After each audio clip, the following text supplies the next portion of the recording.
Welcome to the November 1st edition of Table of Contents Video Highlights from the editor's desk.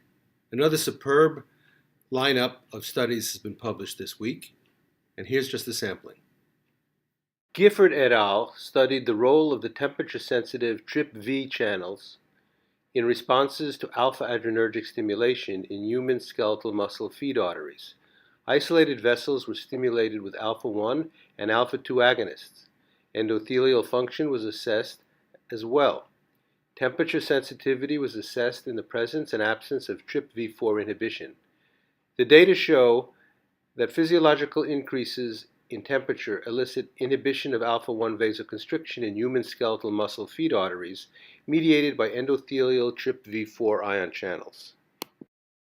An interesting study by Gore et al. The relationship between air pollution exposure in early life and cardiac dysfunction in adulthood was investigated in pregnant mice subjected to inhalation of particulate matter of 2.4 micrometers in diameter.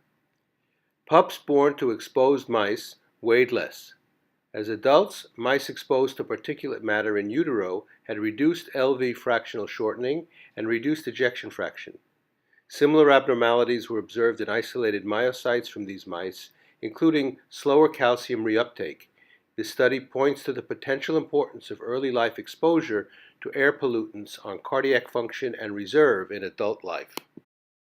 In an important methodological study, Lopez Izquierdo and colleagues used a near-infrared fluorescent voltage-sensitive dye along with simultaneous transmembrane voltage and optical action potential recordings on pluripotent stem cell-derived cardiomyocytes in order to enhance the screening throughput for the clinical use of these cells. The dye 4ANB-DQBS, produced stable action potential parameters recorded over 30 minutes.